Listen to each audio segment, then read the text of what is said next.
السلام علیکم ورحمۃ اللہ وبرکاتہ۔ بہن بھائیوں، آج پھر میں ایک نئی ویڈیو کے ساتھ آپ کے سامنے ہوں۔ وہ یہ ہے کہ ابھی ایک دو دن پہلے میں نے ایک ویڈیو دیکھی ہے جناب حضرت مولانا سجاد نعمانی صاحب کی۔ اس میں انہوں نے کنی صاحب کے دو خوابوں کا ذکر کیا ہے۔ پہلے خواب میں تو انہوں نے یہ بتایا کہ انہوں نے دیکھا کہ حضور اکرم صلی اللہ علیہ وسلم کسی ٹوٹے ہوئے مکان میں جس کی دیوار ڈھئی ہوئی ہے، چھت ڈھئی ہوئی ہے، اور یہ فرما رہے ہیں کہ میری امت نے میرے دین کو ڈھا دیا۔ دوسرے خواب میں انہوں نے یہ بیان کیا ہے کہ حضور صلی اللہ علیہ وسلم غمزدہ ہو کے یہ بات کہہ رہے ہیں کہ میری امت نے مجھے چھوڑ دیا، میری امت نے مجھے چھوڑ دیا۔ اس ویڈیو کے بعد اتنی زیادہ بے چینی میں نے محسوس کیا اپنے اندر، اور خود اپنا محاسبہ کیا ہے کہ کیا واقعی ہم نے اللہ کے دین کو ڈھا دیا؟ کیا واقعی ہم رسول اللہ صلی اللہ علیہ وسلم کو چھوڑے بیٹھے ہیں؟ آپ یقین کریں، میں اپنی بات کر رہا ہوں کہ مجھے واقعی بہت گلٹی ہوئی اپنے اوپر کہ میں ایسے نبی کا امتی ہوں اور واقعی ہم نے حضور صلی اللہ علیہ وسلم کو چھوڑ رکھا ہے۔ آپ لوگوں کی کیفیات، آپ لوگوں کے حالات، آپ لوگوں کا تقویٰ تو مجھے پتہ نہیں، لیکن میں خود اپنے آپ کو بے انتہا گناہگار پاتا ہوں، اور اپنی کمیوں کا انسان کو خود پتہ ہوتا ہے کہ واقعی میں کتنا اس حساب سے حضور کے امتی ہونے کا جب انبیاء اکرام بھی تمنا کرتے ہیں، اور ہمیں حضور کی امت میں اللہ نے پیدا کر کے ہم پہ احسان کیا، لیکن ہم اس کی کوئی قدر نہیں کر رہے۔ آپ اصل میں ویسے تو خوابوں کی شریعت میں کوئی اہمیت نہیں ہے، لیکن اگر یہ خواب واقعی اسی طرح سے ہیں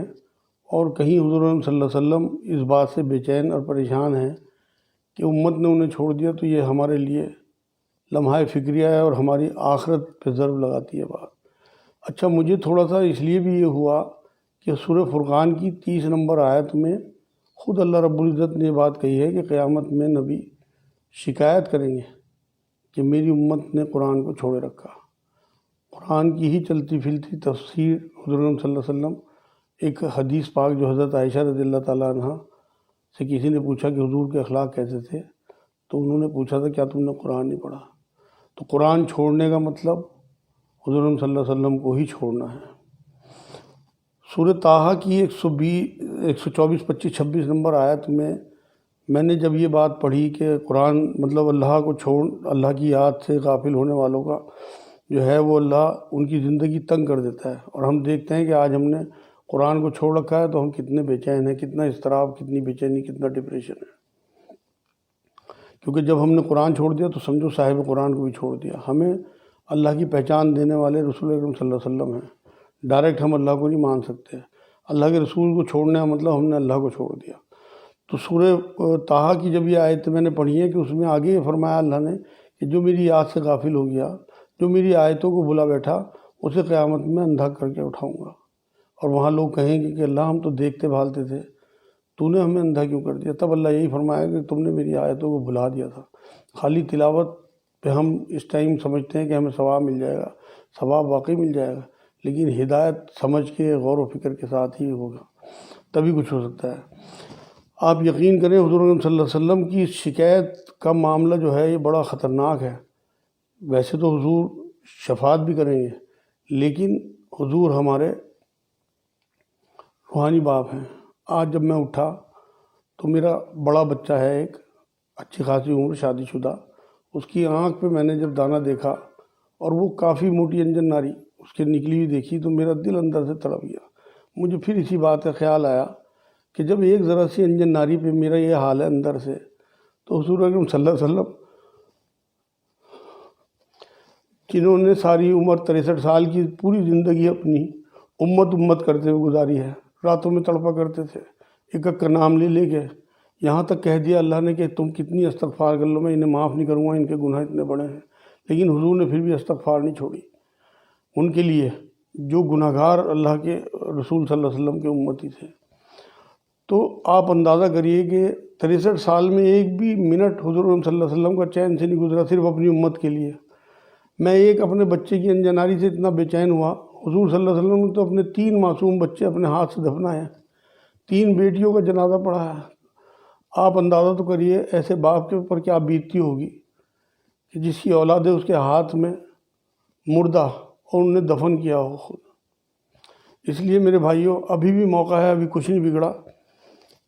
کیونکہ حضور صلی اللہ علیہ وسلم کا معاملہ یہ ہے کہ وصال کے وقت بھی اپنی امت کو نہیں بھولے۔ موت کا جب ٹائم تھا اس ٹائم بھی ملک الموت سے جب پوچھا کہ اتنی تکلیف ہوتی ہے موت کی کہ حضور آپ کو تو اللہ کے حکم سے صرف 1% تکلیف ہو رہی ہے، تو حضور تڑپ گئے اس بات سے کہ میری امت کو اس سے بھی زیادہ تکلیف ہوگی۔ آپ اندازہ لگائیے کہ مرتے وقت کو تو آدمی کو کچھ بھی ہوش نہیں ہوتا، اور اس ٹائم وصال مبارک کے وقت بھی اپنی امت یاد ہے، اور امت انہیں بھلا بیٹھی، امت نے انہیں چھوڑ دیا۔ اندازہ لگائیے آپ کہ جس کے لیے ساری ساری رات تڑپتے ہوں، قید جھیلی ہو، پتھر کھائے ہوں، غربت جھیلی ہو، فاقے جھیلے ہوں، اور وہ امت ایسی۔ ہم اپنے کرداروں پر نظر ڈالیں کہ واقعی کیا قیامت کے دن اللہ کے رسول کو شرمندہ کرنے والے تو نہیں ہوں گے، کیونکہ اس ٹائم تمام نبی اپنی اپنی امتوں کے ساتھ کھڑے ہوئے ہوں گے۔ حضور بھی اپنی امت جس کی کثرت پہ حضور فخر کرتے تھے کہ میری امت اتنی بڑی ہوگی، مگر آپ اندازہ تو کریے کہ حضور کے پیچھے کھڑے ہوئے جب لوگ چور، اچکے، زانی، بد نظر، بد دیانت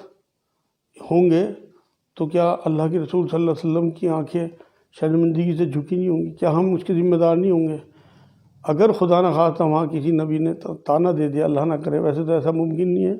سب سے لاڈلے نبی ہیں حضور صلی اللہ علیہ وسلم، لیکن اللہ تو کہہ سکتا ہے، اللہ ہی نے کہہ دیا کہ تو نے 63 سال اس طرح تڑپ کے ان کے لیے گزارے، اور یہ تیرے ساتھ کھڑے ہیں، کیا کیا کر کے آئے ہیں وہاں۔ اس لیے میرے بھائیوں ابھی کچھ نہیں بگڑا۔ یہ خواب ہمیں سوچنے پہ مجبور کرتے ہیں، ہو سکتا ہے یہ خواب اسی طرح سے ہوں، ہو سکتا ہے اللہ کے رسول صلی اللہ علیہ وسلم میں کوئی بے چینی ہو اس وقت امت کی وجہ سے۔ ابھی کچھ نہیں بگڑا، توبہ کا دروازہ کھلا ہے۔ اقبال کا ایک شعر میرے یاد آ رہا ہے۔ اقبال نے ایک بار ایک شعر کہا تھا، اس کا مفہوم یہ ہے کہ اللہ یا تو میرا قیامت میں حساب نہ لینا، لیکن اگر حساب لینا اتنا ہی ضروری ہو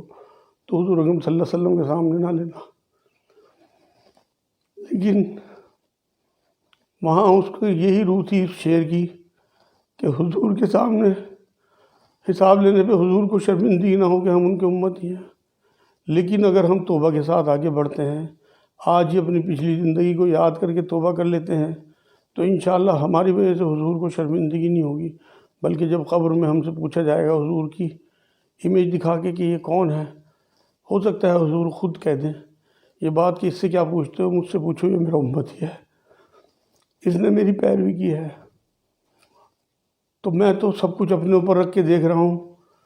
کہ باتیں زیادہ ہیں، میری عمل کم ہے۔ انشاءاللہ میں بھی کوشش کروں گا کہ عمل پہ زیادہ اتروں، آگے باقی کی زندگی میں حضور کی پیروی، حضور کی اطاعت، حضور کی محبت اللہ کرے میرے روم روم میں بس جائے۔ آپ بھی دعا کریں میرے لیے۔ بہت زیادہ مایوس ہونے کی ضرورت نہیں ہے، کیونکہ اللہ نے ہمیں ابھی سانسیں دی ہوئی ہیں اور توبہ کا دروازہ کھلا ہوا ہے۔ جب تک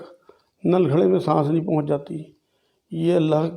کی رحمت ہے کہ موت حالانکہ اس وبا کی وجہ سے، کرونا وائرس کی وجہ سے سامنے کھڑی ہے، لیکن ابھی موت نہیں آئی، تو اس کا مطلب توبہ کا دروازہ کھلا ہے۔ اگر ہم اپنی پچھلی زندگی جو ہم نے کیا ہے اس کے لیے اللہ سے توبہ کر لیں، تو اللہ خود قرآن میں سورہ زمر میں یہ بات کہتے ہیں 53 نمبر آیت میں کہ اے نبی میرے بندوں سے کہہ دو جنہوں نے اپنے اوپر ظلم کر لیا کہ وہ مایوس نہ ہوں، میں ان کے تمام گناہ معاف کر سکتا ہوں۔ اور آگے سورہ تحریم ہے 66 نمبر سورت، اس کی 8 نمبر آیت میں اللہ رب العزت نے یہ بات فرمائی ہے کہ سچی توبہ اگر تم میرے پاس لے کے آؤ گے تو میں تمہیں جنت میں داخل کروں گا۔ اس دن نبی کو اور ان کے سچے ساتھیوں کو میں مایوس نہیں کروں گا۔ تو اس لیے اپنے نبی کو مایوس ہونے سے بچائیے اور اللہ سے توبہ کریں اور نئی زندگی شروع کریں، مایوس بالکل نہ ہوں۔ میں تھوڑا سا اصل میں آج جذباتی ہو گیا، حالانکہ میں نہیں ہوتا، لیکن کئی بار آدمی اپنے اوپر قابو نہیں رکھ پاتا، لیکن پھر بھی الحمدللہ ابھی کیونکہ قرآن کی ہی آیت یہ ہے سورہ یوسف کی 87 نمبر آیت کہ اللہ کی رحمت سے مایوس نہ ہونا، کیونکہ اللہ کی رحمت سے مایوس کافر ہوتے ہیں۔ تو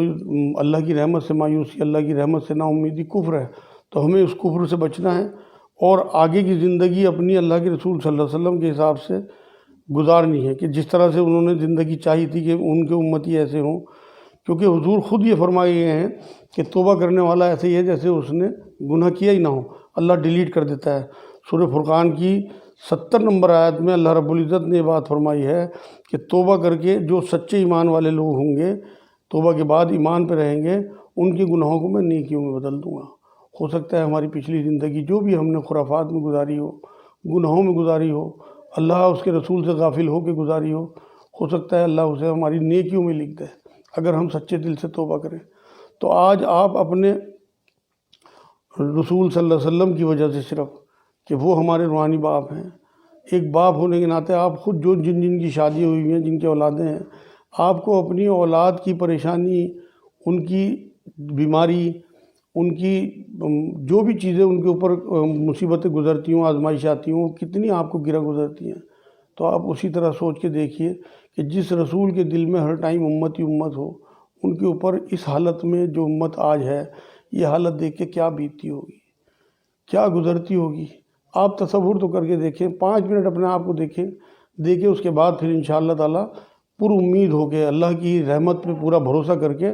آگے بڑھیں، انشاءاللہ توبہ کر کے باقی کی زندگی گزاریں۔ آپ دیکھیں اللہ آپ کے ساتھ ہے، رسول اللہ آپ کے ساتھ ہیں انشاءاللہ۔ وما علینا الا البلاغ۔ السلام علیکم ورحمۃ اللہ وبرکاتہ۔